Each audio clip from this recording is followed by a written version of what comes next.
Yan, magandang umaga ho sa inyo. Nandito tayo sa Tubahon Aqua Marine Park. Dito parte po ng Misamis Oriental. Yan na, pasukin natin po. Ito yung pinaka-entrance niya. Oh. Ito yung kawayan. Yan. So dito makita mo sa kaliwa. Ayan. Ayan po.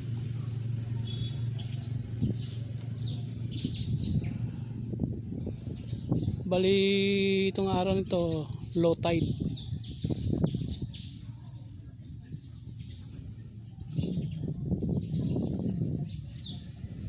Yan o. Ayan. Tara na.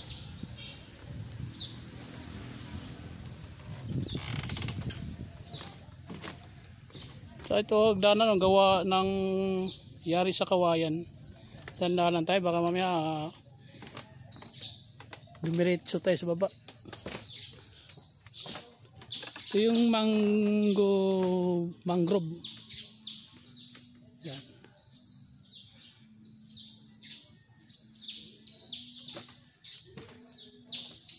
Yan o. Low tide.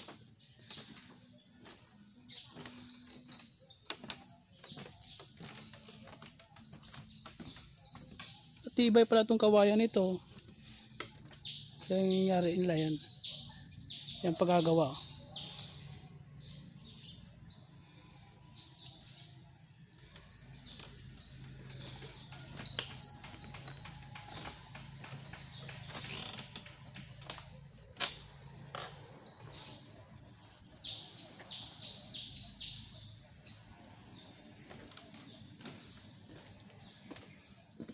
Bali sa loob nito may mga cottage din pinaparintahan.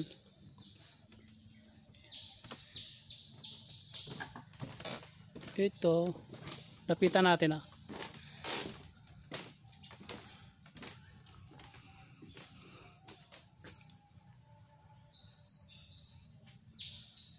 parte pala to ng Tubahon Lagindingan, Misamis Oriental.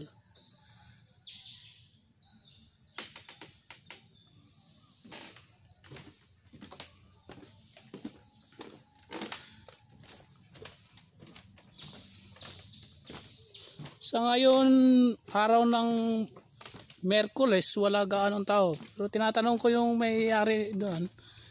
Sabado, Linggo, medyo maraming pumupunta ho dito.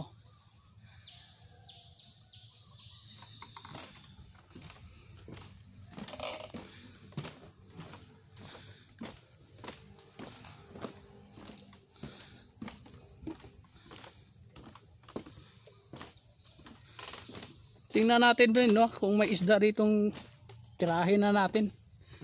Siya mo.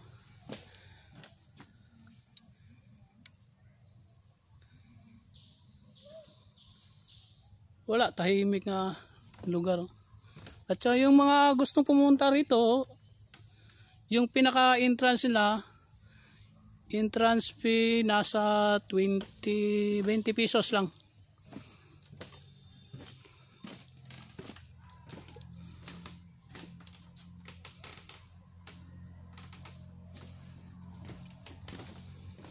Tungo tayo.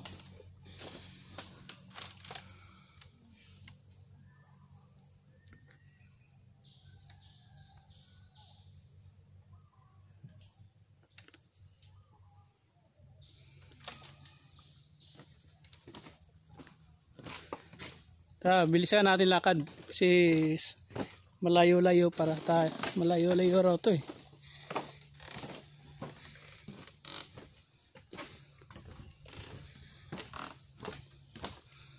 Itong daanan nito kasya lang, sa lubong lang. Bali tigi isang tao kaliwat kanan.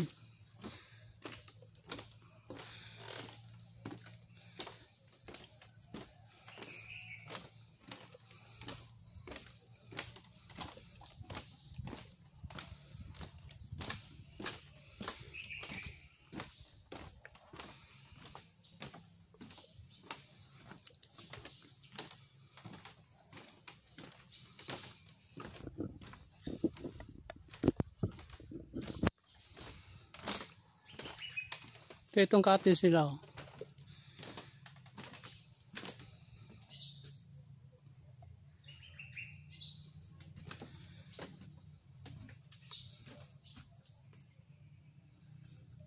Ito yung ano nila, guidelines.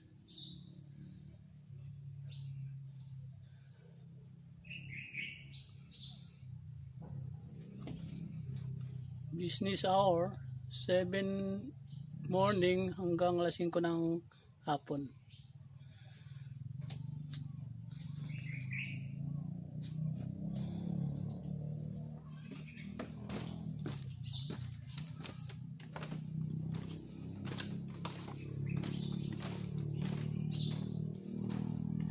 Yan mga cottage yan, no?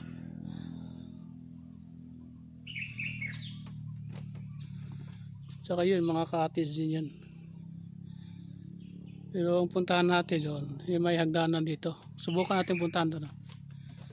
Tapos mamaya iikot tayo doon kung anong meron yung banda.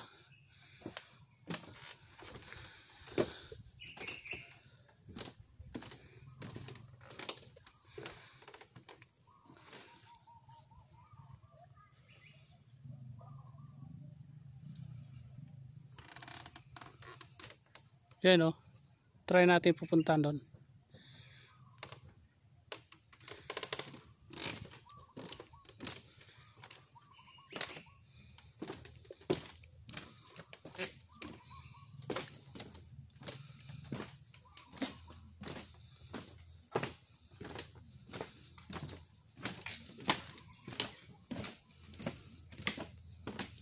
Dito medyo malamig dito banda, oh, kasi marami ng puno-puno.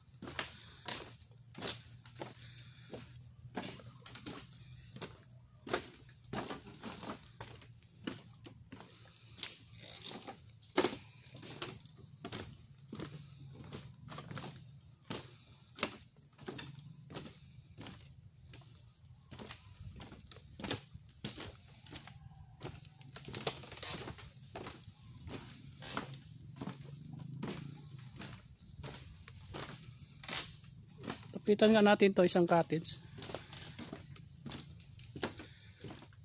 Yan. 300 din.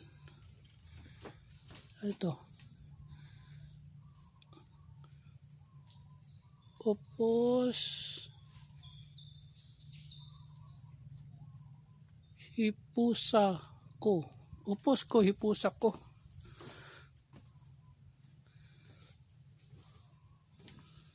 No? So, baka pwede ka siguro pag high tide to, pwede ka siguro maligo rito. Yan. Ito ang hagdanan niya. Yan pababa yan, oh. Yan, dito. Yan. Ito hagdanan, pwede ka pumatong dyan, tapos talon ka doon. Yan. Yan. Siguro mas maganda pag high tide to, malalim siguro. Yan. Kaso hanap tayo ng isda kung meron dito, o kaya buhaya. Pero pag buhaya hinanap mo rito, hirap. Nasa ano lang ngayon. Yung mga buhaya ngayon nasa city na lang. Ito yung pinaka cottage niya, hagdanan pababa. Ayun, akyat tayo ano.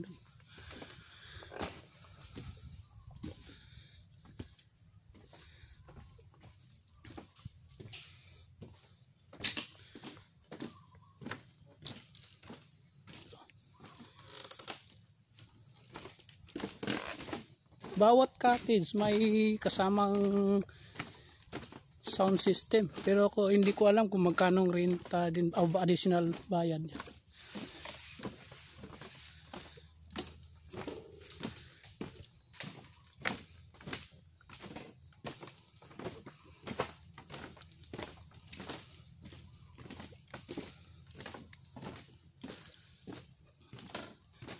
Mukhang paikot lang to. Siguro paikot lang.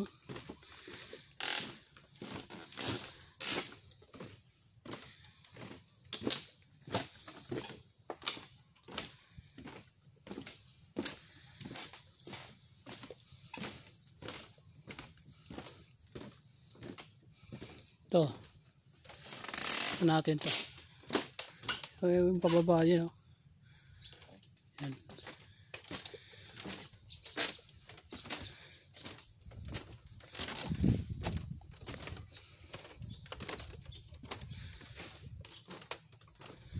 Ito yung ano, dagat ng Cagayan de Oro, Lagindingan.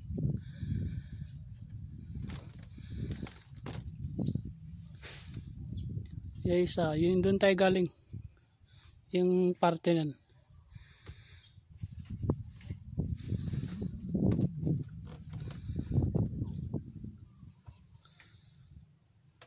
Tanong tayo kung mayroon pang cottage doon sa unahan, mapuntahan natin.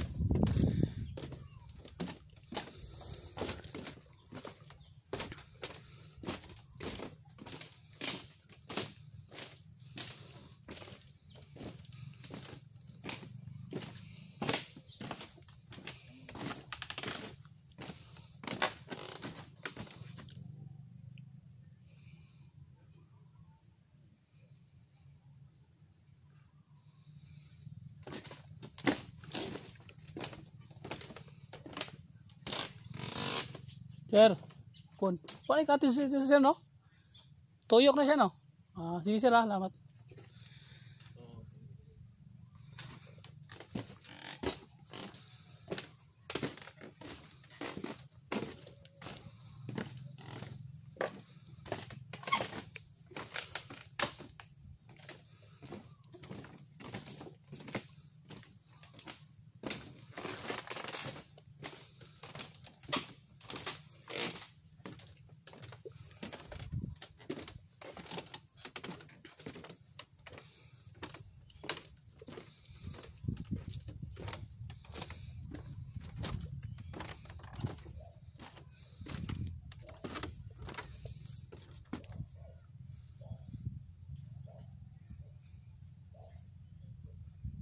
Yan yung, hindi, parang putik to, oh. Puti na ano.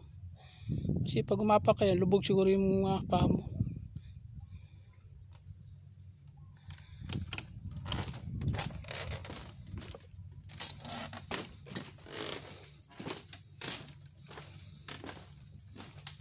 Ito yung exit niya. Yung dinaanan natin yun yung entrance, ito yung exit niya. Paikot lang pala to, hindi gaano siyang kataas.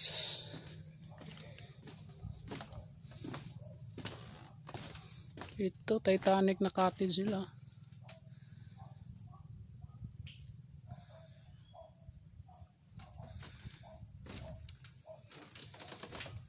Tinawag ng Titanic cottage kasi yung ulo niya parang yung sa ulo ng barko, you know. Pwede kang umakyat yan, unahin mo si yung napanood mo sa Titanic, yan.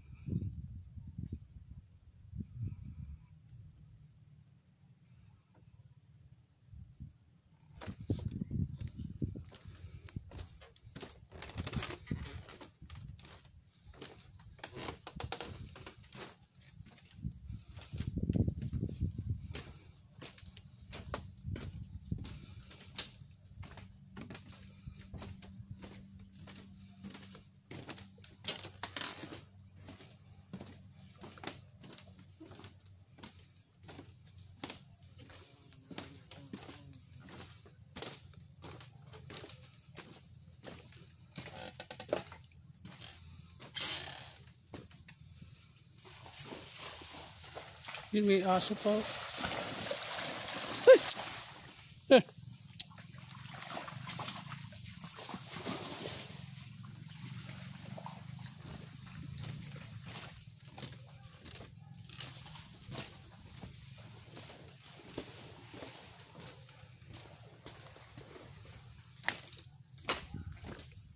Cottage number 9. Say 500.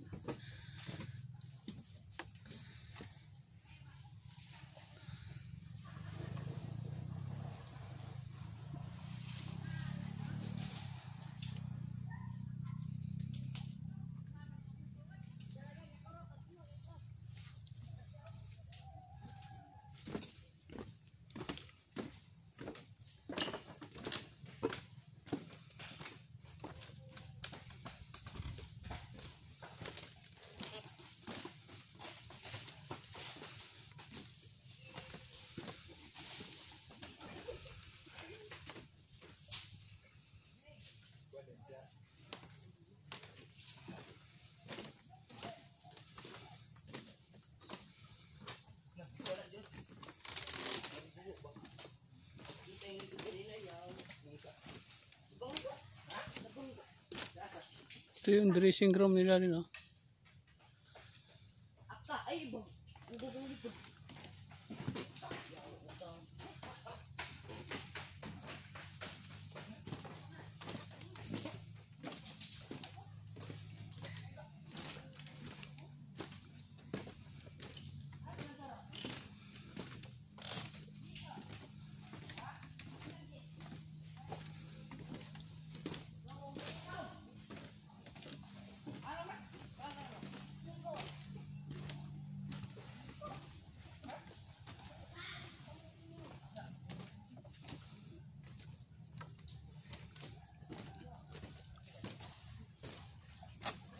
Ito yung mga bata nang huli ng suso. Kung may suso dito, ha.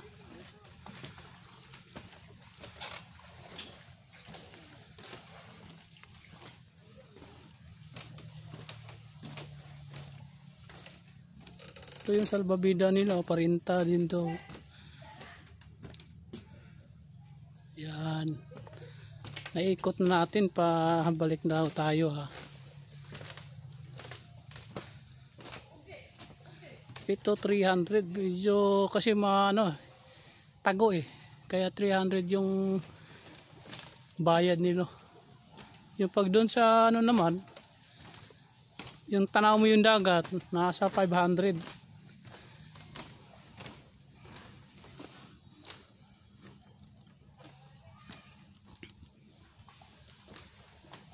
Ayan na, ito yung pabalik niya, oh.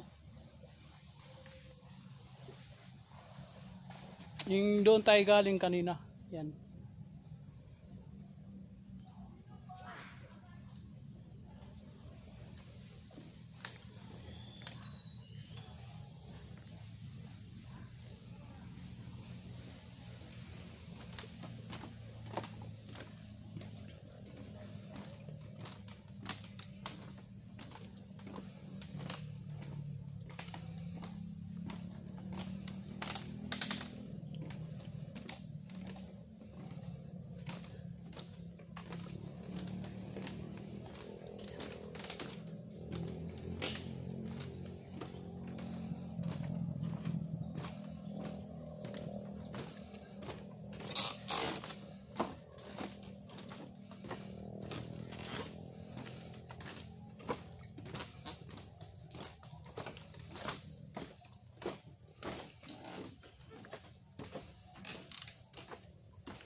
Yan, yun ang exit niyan.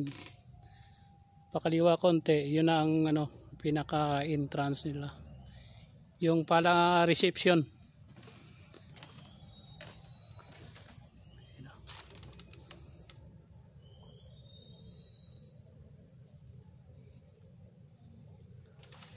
Yan na lang po. Una, salamat sa yung mga nanood ng video ko, kahit na walang ganong arte-arte yung paglalagay ng subscribe, like, kayo na ang bahala sa akin, tsaka yung pag suporta sa mga ina-upload ko yung video. At sa yung 6 na nag-subscribe, salamat to. Kahit 6 lang kayo, na-challenge rin ako na magpursigi para ibahagi ko sa inyo yung mga kalikasan, yung nandito sa aming lugar sa Cagayan de Oro. Salamat at sa ulit. Bye bye.